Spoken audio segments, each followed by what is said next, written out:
passes the most sweeping civil rights bill ever to be written into the law, and thus reaffirms the conception of equality for all men that began with Lincoln and the Civil War 100 years ago.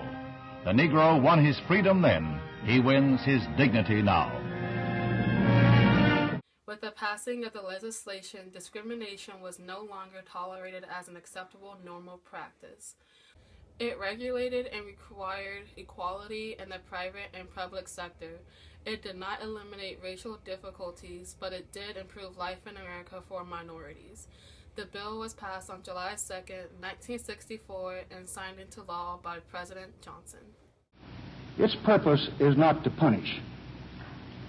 Its purpose is not to divide, but to end divisions, divisions which have lasted all too long. Its purpose is national, not regional.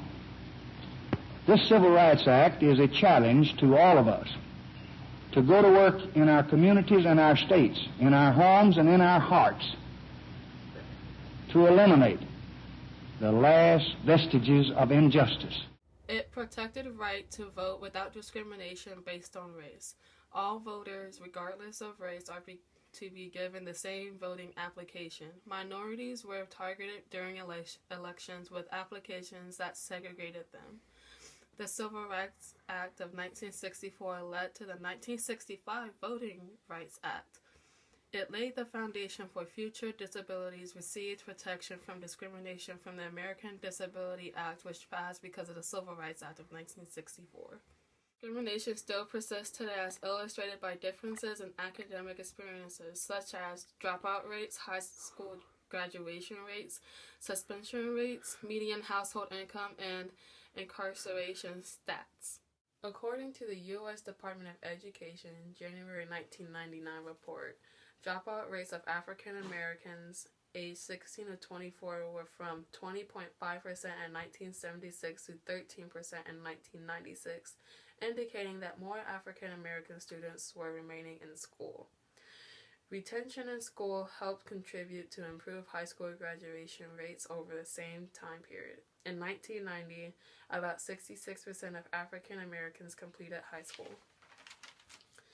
The National School Board Association, during a 2011-2012 study, found that 1 out of 5 African Americans experienced one suspension compared to 1 out of 20 whites, non-Hispanic student suspension rates, and 1 out of 50 Asian student suspension rates. After the passing of the Civil Rights Act of 1964, there have been improvements in student retention and high school graduation rates over time, but a difference still exists between the academic experience of African American and white students in primary and secondary grades. Hi, I'm Dr. William Anthony Nericho. I'm a professor of English and Comparative Literature at San Diego State University, and I direct the MALIS program, the Master of Arts in Liberal Arts and Sciences. And the reason there has to be this act is because human beings left to their own devices discriminate. We hate, we designate, we separate, we establish hierarchies. One example is Condoleezza Rice, George Bush's Secretary of State, told how her father had to sit on the end of their cul-de-sac with a shotgun on his lap to protect the family from the Ku Klux Klan. Before the act is passed, it's legal to discriminate. It's legal to build institutions that systemically act against people of color, against women. So the Civil Rights Act changed my life because I never would have gone to the University of Texas. I wouldn't have been a professor of English. I would not have been the person I am today. According to the Census Bureau, in 2013, white median household income was $58,270, while black median household income was $34,598. And Hispanic median income was $40,963. There is a large gap between the median household of white income and black families.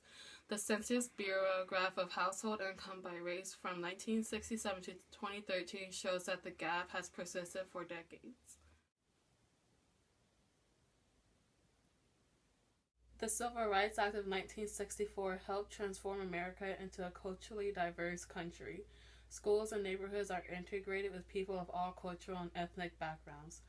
The Civil Rights Act of 1964 gave the federal government the right to sue to force school integration. If laws were broken, then the government would take action to fight for equality in schools. Here was the United States government actually reading the letter of the law in the Constitution and enacting legislation that made the Constitution not be hypocritical. Because before then, even the Emancipation Proclamation by Lincoln was hypocritical when it came to enforcement.